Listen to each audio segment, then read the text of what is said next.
Well, this is a problem. We got deer in the property.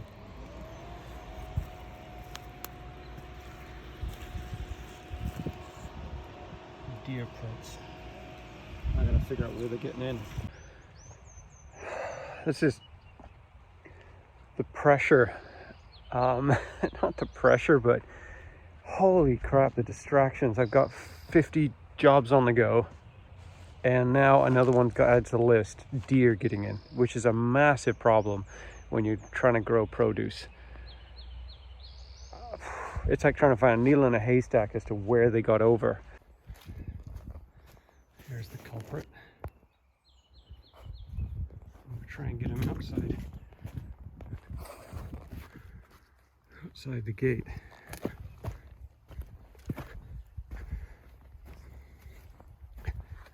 Hey, buddy. You got in, but you can't get out, huh? Look at that, jumped that fence like nothing. It wasn't even there.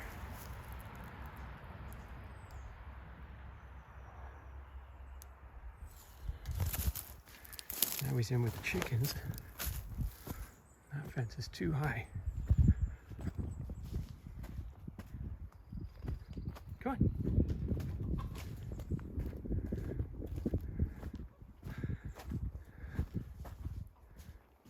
Go.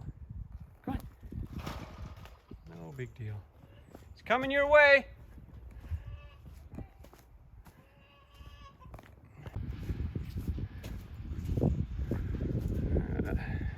Here we go, buddy. You got it. You got it. Good. Smarter than you look. I mean, what good is this doing, right? It's just disaster of a fence.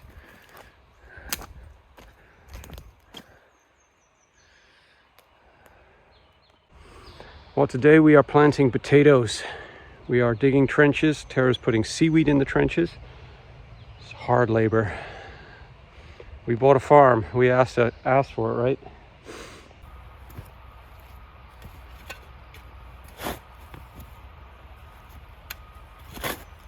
Okay, so this fresh seaweed can also be used at any time as a mulch around your potatoes. Seaweed, then potato. And then I think I'm just gonna cover them up and I'm gonna put straw between them. I'm not gonna actually put straw on top. Okay. And we'll see what happens. Because as the potatoes grow, then we can kind of push the straw around them, but it'll kind of, like, let's let them poke through first, because we're gonna have to keep mounding them up with soil, right? They're potatoes, so it's not like another crop. So.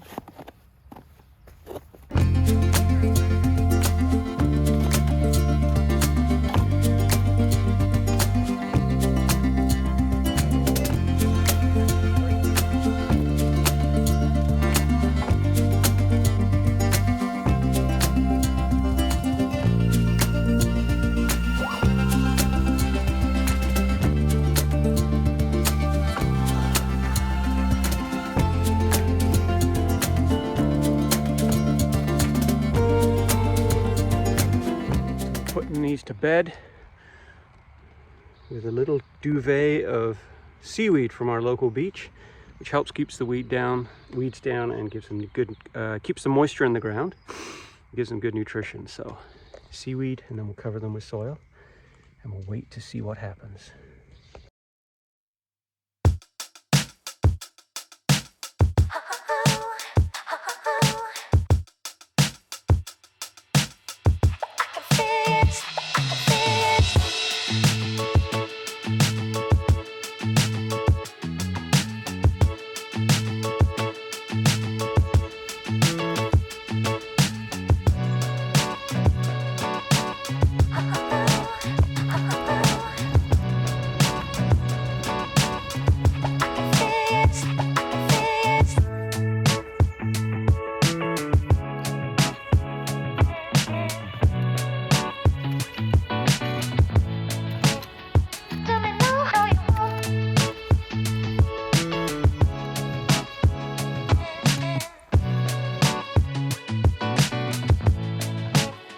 I thought I'd pop my head in the greenhouse at the end of the day here and see what's happening, and a lot is happening. The heat, we're starting to get some heat. It's warming here right now, even though it's dreary and rainy outside.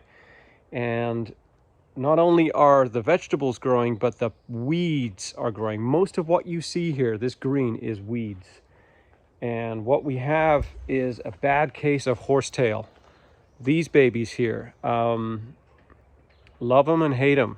Their root systems go really deep, so you break them off and two grow in its place. We're trying to preserve the soil and not dig it really deep. There's a lot of philosophy behind that being the right way to do it, but to get these roots out, you got to dig really deep. And there's millions of them. I mean, look at this. I came in yesterday, and none of those back here were even... Like if I had a time lapse in here, which I would love to do with a GoPro, these were about half the size, and they've just shot up, and now they're going to seed. These horsetail are just growing like crazy, and it's a little overwhelming because it's almost 2 hours a day minimum just to keep this greenhouse at an even temperature, as far as not letting the weeds completely take over. Yeah, this horsetail is a problem. It's crazy. You know, you pull one from here and it just snaps. Oh, I got a radish. That is a radish. Just plop that back in. I've snapped the roots off there, which means 2 are going to grow, 3, 6 are going to grow in its place. So you really need to dig it out, but the problem is we planted here. So how do you do this? Like, I mean, get a bunch of Buddhist monks in here to just spend their time carefully taking out each weed. It's crazy. Any advice, anybody? How do we deal with horsetail? Let me know in the comments if you have any tips. Little flash from the past. When I was younger,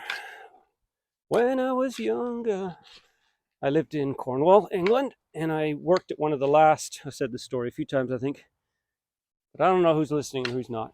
I worked on one of the last active estates, where they had, the owner was called, we called him Lord.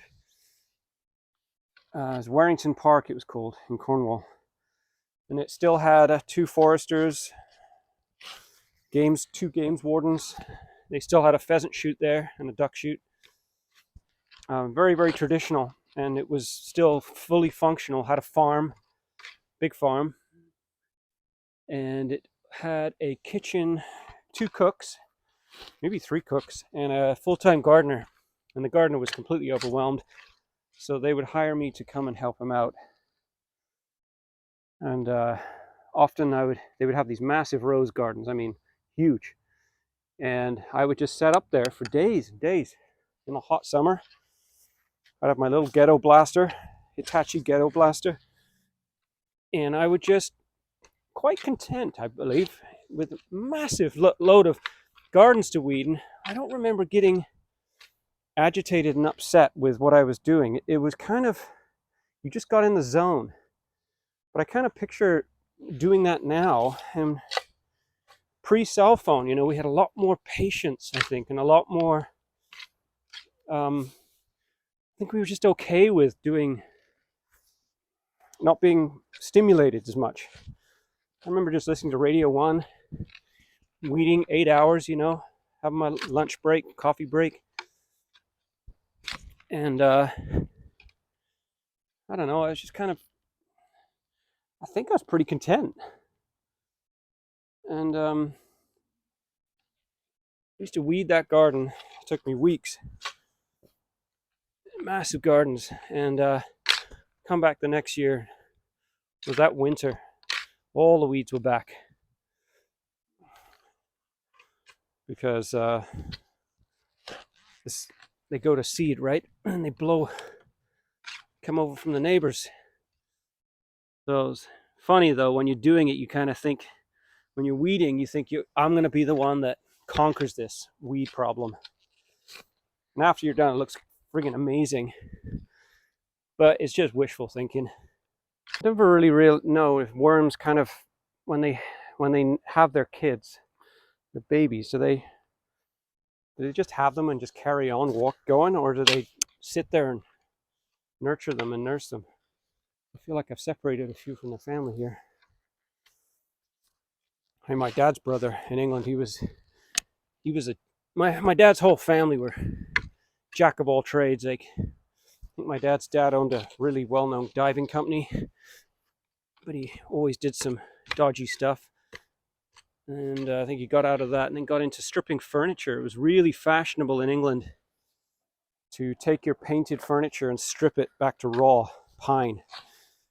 And even, oh man, we're reminiscing on some shitty jobs. Even in houses, it was really fashionable because you think of a 100-year-old house, farmhouse, been painted like 6-7 times, the baseboard, the trim, the doors, and then it was fashionable to strip it all back. So I remember in one big farmhouse, they hired me to strip all the paint. So I sat there with a heat gun, another tedious job. And heat gunned all of this lead paint off. Never even crossed anyone's mind that I should be wearing a mask. For sure it was lead paint. Scraped it all back to raw wood, and then at the last, when you got it all the way, it's just kind of like marked up, then you put caustic soda on it. Never had any mask. I think I just wore plastic gloves for the caustic soda. I remember it burning my throat when you mixed it with hot water.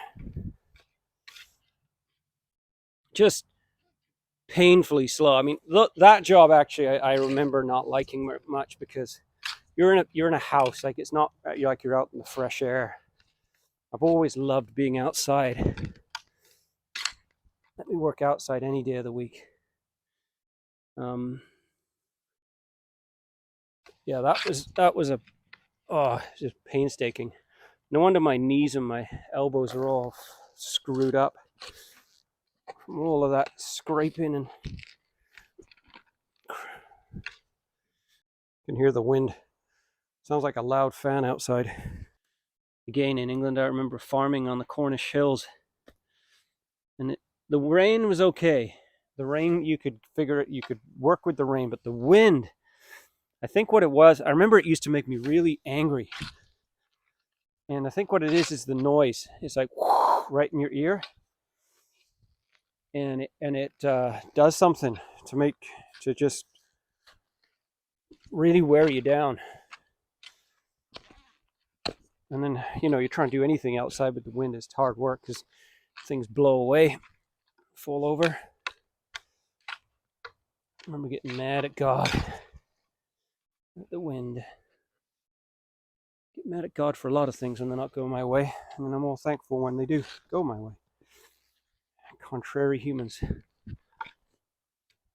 Not very stable. Not very consistent. This morning, I went out Sunday today. There's something called the Dance Temple. And I went once already before. My wife couldn't believe that I'd gone. It was when she was in Vancouver. Well, she's in Vancouver this week too. And I went again. And like anything like that, you're always questioning whether there's something better you could be doing with your time. Well, I do. But I knew I should go and do something off farm. And man, it's incredible DJ. Just wrote this awesome set. Took us on this journey. I had a good workout, that's for sure. Danced like a crazy person. Just a free-for-all, really. The only rules are don't dance with anyone if they don't want to dance with you. And no substances. This isn't the daytime. There's families, kids there. And it's just great to be doing something free-form, completely out of the ordinary, connecting with the universe, with God, whatever you picture when you close your eyes. And it does nothing but good for you. No one leaves that room disappointed that they came. I've been really questioning whether I should continue this channel. People say don't get caught up in the vanity metrics, which are, i.e., how many people are following you. But I can't tell you how much time it takes to edit these things. It's crazy. It's like 1 30 or 20-minute video is hours of footage. Like this part now, I will probably edit down to a couple minutes. And my viewers went from sometimes 3,000 or 4,000 to 100. So I'm doing something wrong. And I hired this guy in India on an app called Fiverr to help me kind of optimize it. And it hasn't done anything. And it's hard, I'd be lying if I say it wasn't disheartening. You put all that work in and you got, 70 people watching it. Whereas, some of the other ones I watch that are similar are like 400,000 or 500,000. I don't know. I've been doing it 5 months. I said to myself, I'll give myself 5 months. And now I'm like, well, should I give it another 5? It's just declined. It's just dropped off a cliff. And I don't know. Is there something better I could be doing with my time in the evenings? Something that's a bit more fulfilling? This is fulfilling, but it really is time consuming. It'd be nice to make a few pennies from YouTube, for my efforts. Not gonna lie.